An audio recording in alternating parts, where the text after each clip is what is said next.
into an ever deeper debt hole. Is it still possible to break this vicious cycle? Well, to discuss that, I'm now joined by an American investment broker and financial commentator, Peter Schiff. Mr. Schiff, thank you very much for your time. We appreciate you being here. Now, when I think about the kind of economic relationship that the United States has with the rest of the world, it reminds me of a family with an addict, somebody who used to be a pretty good, reliable guy, but slowly but surely developed this addiction to foreign debt, and this habit is definitely getting out of hand.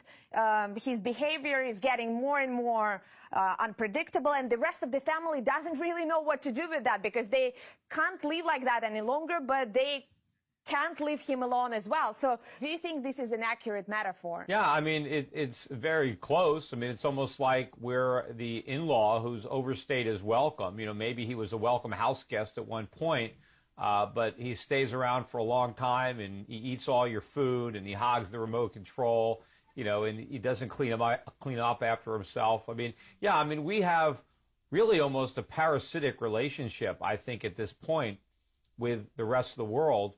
With the world being the host and unfortunately America being the parasite, because, you know, we don't have a balanced trading relationship. America imports all sorts of goods, valuable consumer goods and resources, and we export debt. We export paper, inflation. We trade the world their valuable goods for the money that the Fed prints. And the only way that we can continue to sustain this artificial lifestyle is as long as the world is willing to support it. The world has to be willing to loan us money, but never expect to get paid back. In fact, we just said with this whole debt ceiling charade that if we can't borrow more money, we're going to default. If the world ever wants their money back, we will default. Staying with this theme of addiction, if I may, the United States, as you just pointed out, got its quick fix. The debt ceiling was raised by yet another $1 trillion. And I think it's obvious that the United States will continue binging and borrowing at least till early February. Why do you think the rest of the world keeps indulging this clearly unhealthy economic behavior? Well, we're not going to stop in February either. Look, America is going to borrow as much money as the world is dumb enough to lend us. That's the bottom line, because we've already borrowed more money than we can possibly repay. We can barely pay the interest. The only reason we can pay the interest is because the rates are so low. But when rates go up, we won't even be able to afford the interest, let alone the principal. So it's a Ponzi scheme. We've told the world it's a Ponzi scheme, yet for some reason, everybody continues to participate in the scam. The question is, how much longer will the rest of the world throw good money after bad because they don't want to admit the mistakes they've made, that they've loaned us all this money that they're not going to get back? And I think one of the reasons why the world doesn't really want to recognize the mistakes that it's made is because American politicians, like most addicts, keep promising that they're going to change. You know, just give us the money today for this last dose, and tomorrow we will check into rehab. And in a similar fashion, American politicians keep saying that, you know, we are going to rein in the expenditures, we are going to increase the revenues, but the debt to GDP ratio keeps increasing. So who do you think should take the initiative here? Is it the addict who has to act first, or those who deliberately or not fit into this addiction? No, I believe that it's going to have to come from abroad. It's going to have to be the pressure brought about by our creditors. U.S. politicians will never do the right thing until they're forced to. Why should they ever cut government spending if the world is willing to continue to buy our bonds? As long as the world is lending, we're going to keep borrowing. So it's not the debt ceiling. We'll always raise that. It's the lending ceiling. The eventual collapse is going to be imposed upon us from abroad when the world doesn't want to buy our bonds anymore. Then the dollar is going to crash. We're going to have a dollar crisis. We're going to have a sovereign debt crisis, and the party will come to an end. But not on our terms. It'll be the world that finally imposes the discipline that our own leaders lack the integrity or the courage to adopt themselves. But at the same time, if you look at the behavior of the major American lenders, China, Russia, other big holders of the American currency, I think they've already attempted to win themselves off the dollar, but at the same time, they are doing that in a very, very slow fashion. Do you think that's the right strategy, or are they just prolonging the pain? Yeah, I think they're prolonging the pain. I think they're going to ultimately have to speed up the pace at which they try to get rid of their dollars. I mean, maybe they're hoping that they can get rid of them slowly enough to salvage the value. I don't think that's going to happen because they actually end up having to buy more.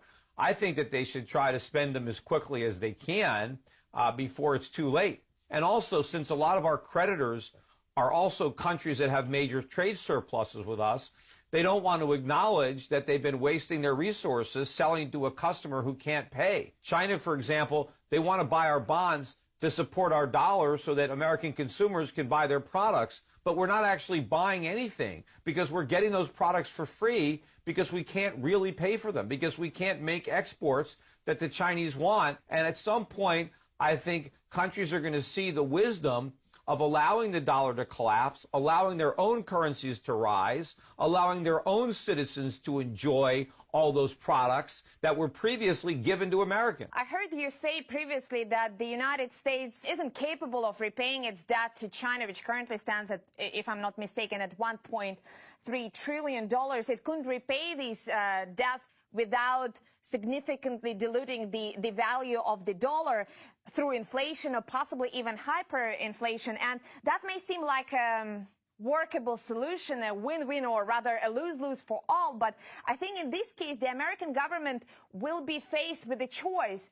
Who should bear the strongest pain in the long term, whether it is the American lenders through facing a default, or the American people through facing an inflation? And I wonder, if you were calling the shots, who would you prefer, the American people or the American debtors? Well, some of the American people own U.S. Treasuries, so it's not like all of our debt is owned by the Chinese. There are some Americans that own those bonds. But whether it's inflation or default, the American people are going to suffer in the short run.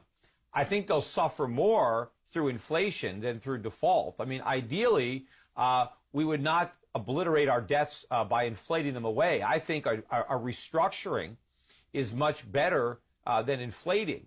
And I do believe that U.S. bondholders are going to be asked to take a pretty big haircut, whether it's in a restructuring or through inflation. But there's no way, right? If you own U.S. Treasuries and you're a foreigner, I mean, if you're in Russia and you own U.S. Treasuries, politicians aren't going to put the interests of a Russian bondholder ahead of an American voter.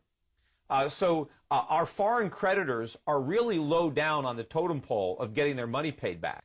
I mean, I wouldn't be surprised if we defaulted just on the bonds held by foreigners, but not on those held by Americans. And believe me, you know, if push comes to shove, do you think an American politician is going to say, we need to raise taxes on average Americans, or we need to cut Social Security benefits because we need to pay China the interest on their bonds? But why not, Mr. Or Schiff? we need to pay China back the principal because they don't want to roll over that. That will never happen. But Mr. Schiff, when we are talking about America being addicted to foreign debt, what we are really talking about is the American people being those addicts who, through their lifestyle choices, through their political choices, consumer habits, what have you, it is the American people who are ultimately holding the rest of the world hostage by spending beyond their means. I think you would agree with me that one of the main reasons why the United States transitioned from being the world's greatest creditor to being the world's greatest debtor is because of the low personal savings that Americans used to have. Yes, but you have to understand why that changed. Why did Americans go from a nation of thrifty savers to a nation of reckless spenders and speculators? It was because of the government. It was because of the Federal Reserve. It was because of the policies we put in place that corrupted our behavior, that distorted our rationale and our way of thinking. So we went from a great creditor, a productive nation, to a nation of debt-based consumers. But it's not because there's something innately wrong with Americans. There's something wrong with our institutions. There's something wrong with our government. Now, yes, we're responsible. We elected those leaders that did this to us.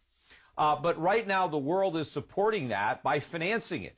The world is making it possible for the Fed to print all this money. I mean, our economy is so screwed up because we've been able to issue the world's reserve currency. We've been able to live beyond our means. We're able to consume without producing. We're able to pay for our imports by exporting our inflation. Mr. Schiff, essentially what you're saying is that everybody shares part of the blame, both the American people with their lifestyle, the American politicians with their policy choices, and the rest of the world for allowing this to happen. But since we already addressed the cause, let me ask you a question about one possible solution, and that is something that you mentioned earlier: inflation or hyperinflation. And this is obviously a very traumatic outcome for any society. But at the end of the day, it is one of those things that if it doesn't kill you, it makes you stronger. And many countries, including Russia, underwent hyperinflation, sometimes at the bidding of America's prominent economists. And it was a very painful experience for the country. But at the end of the day, it allows you to put your finances in order. Do you think the American politicians, the American policymakers will have the courage to apply this advice that they so generously give to other countries, to its own people? Look, I hope so. Hyperinflation is going to be worse than default and restructuring, a legitimate, deflationary collapse. The problem for the United States is if we destroy the dollar's value and, it's no longer going to be the reserve currency, and Americans all of a sudden are in this shock therapy where we have to live within our means. We can only consume to the extent that we produce. Our productive capacity has been so diminished over the years. We don't really know how to survive right now. We don't have the factories. They're gone. We don't have the skilled and trained workforce. Yeah, we have lots of young people with expensive philosophy degrees, but they don't know how to do anything. We'll have to have a real government shutdown so that we can have a startup of free market capitalism. So, we're in a big hole. And so it's not going to be easy to get out of it unless we can go back to our founding principles. It's going to be difficult to ever emerge as a successful, powerful, prominent nation. Mr. Schiff, I really like how you compared living within the means to a shock therapy. But we have to take a short break now. When we come back, the tragic comedy of the U.S. default was sparked by strong disagreements over Obama's universal health care reforms. But why don't we ever see that kind of discussion when it comes to America's skyrocketing military spending? That's coming up in a few moments on Worlds Apart.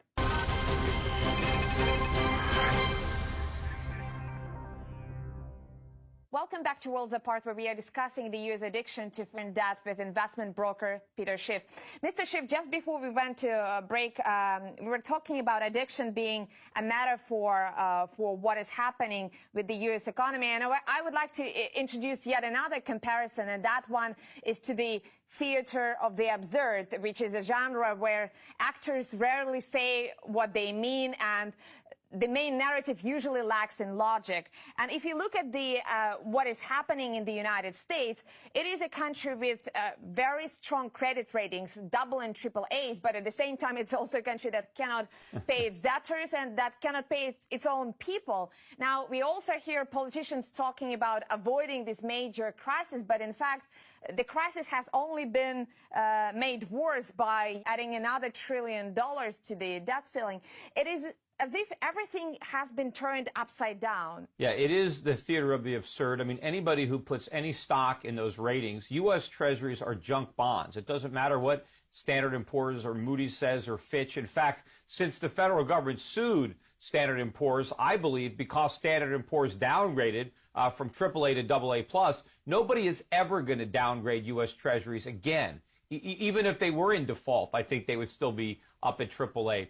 But, you have to look beyond that nonsense. I mean, President Obama said that we had to raise the debt ceiling because America always pays its bills. See, that's a lie. We never pay our bills. That's why we have $17 trillion of debt. That's unpaid bills. What the president wanted to do was raise the debt ceiling so we can go on not paying our bills. Because the truth is, we can't afford to pay our bills. That's why we have to borrow more money. And if we stay with this theater of the absurd metaphor, I think the title for this play was Obamacare. And while I understand that it has very little to do with the actual problem, I think many foreigners are extremely surprised why Americans get so worked up about healthcare, something that I understand is very expensive, but at the same time, something that is crucial for survival. But at the same time, we never get similar debates on, let's say, military spending, which is exorbitant, and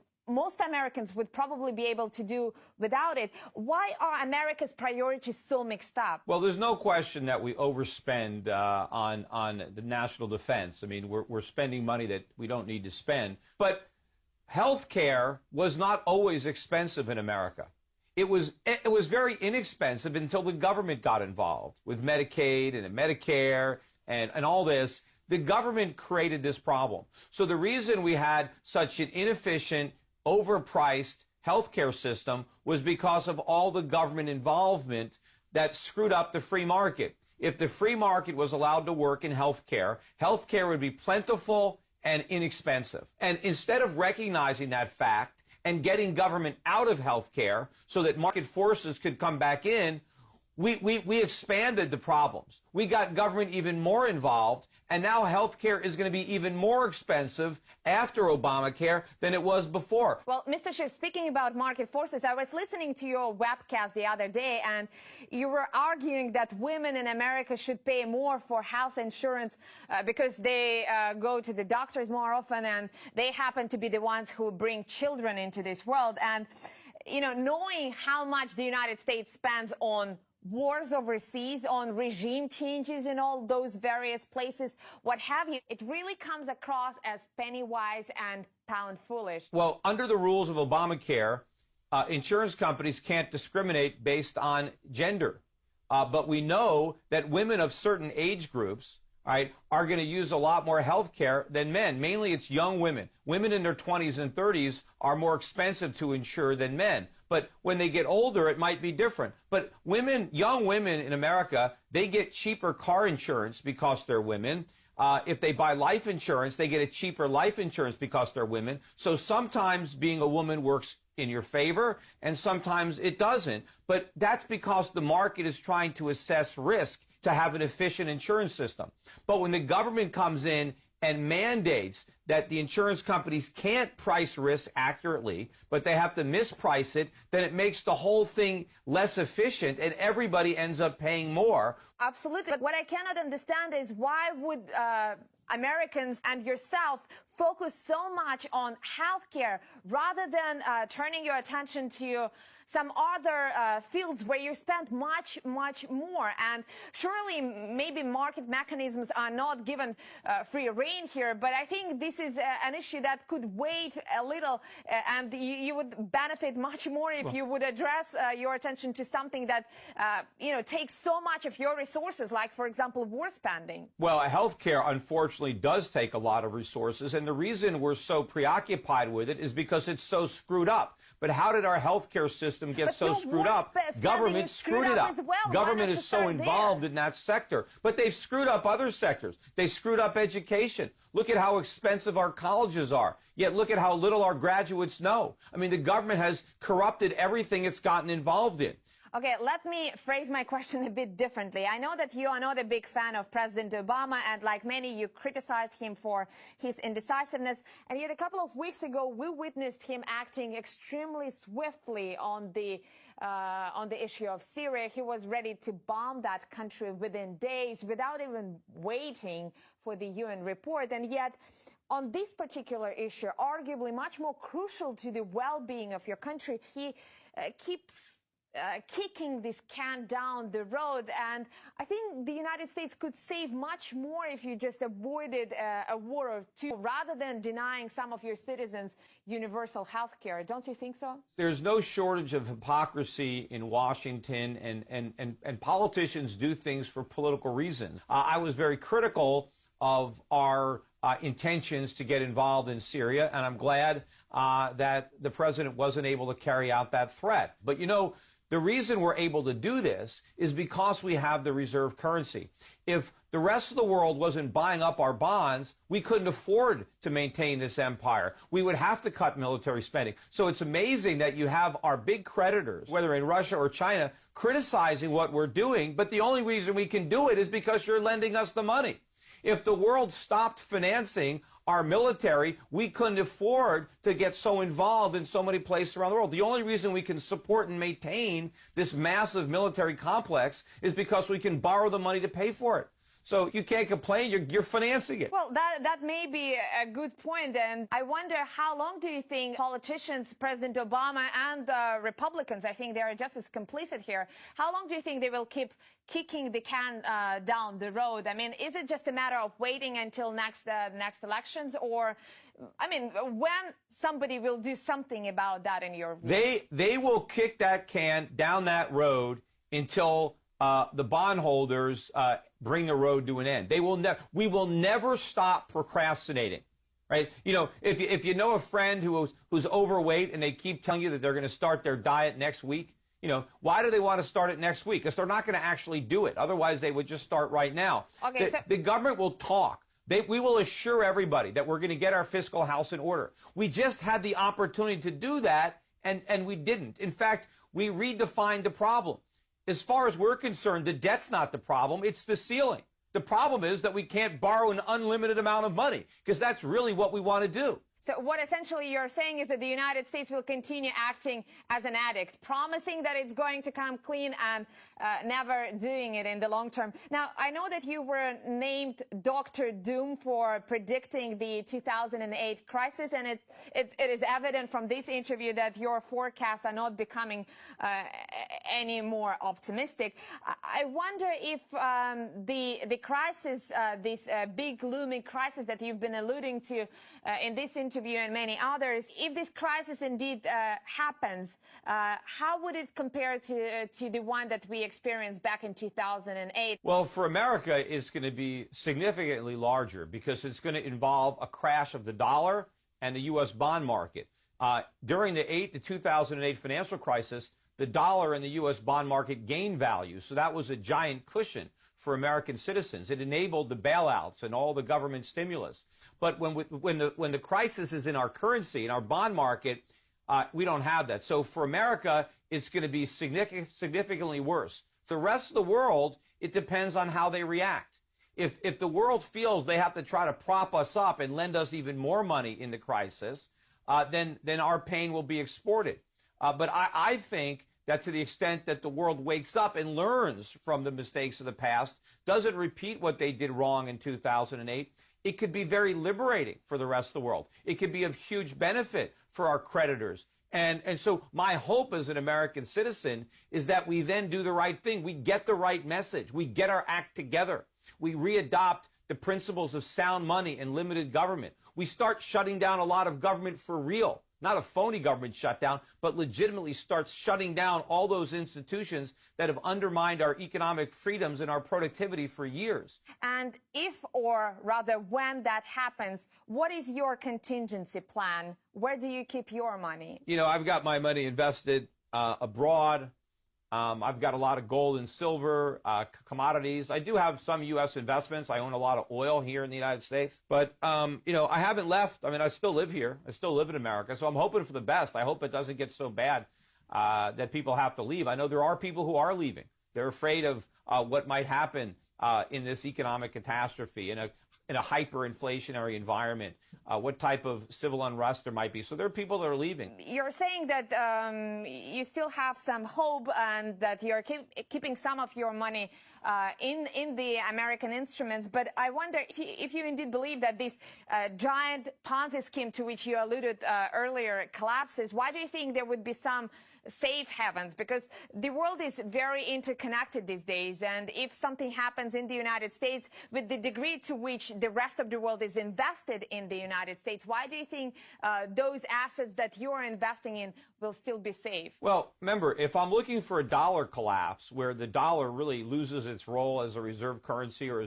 is significantly marked down in value, that's a very different situation, because if I own the currencies or assets outside the U.S., they're going to automatically rise in value. But what you have to understand is right now, America is a net drain on the global economy because we consume more than we produce. We're borrowing more than we save. which means the rest of the world has to suffer because they have to support this. They have to subsidize this. And so when the dollar goes down and Americans lose their purchasing power advantage relative to everybody else, the world is now going to be awash in resources, awash in consumer goods that were previously being used by Americans are now going to be freed up and enjoyed by other people. So it's not terrible for the people who have been bearing the burden to have that burden removed. I mean, everybody has it backwards. They think we do the world a favor by consuming everything and borrowing everything, but it's the other way around. Okay, Mr. Schiff, I hope our viewers take your advice. Unfortunately, this is all we have time for. Thank you very much for being here, and if you like the program, please join us again. Same place, same time, here on Worlds Apart.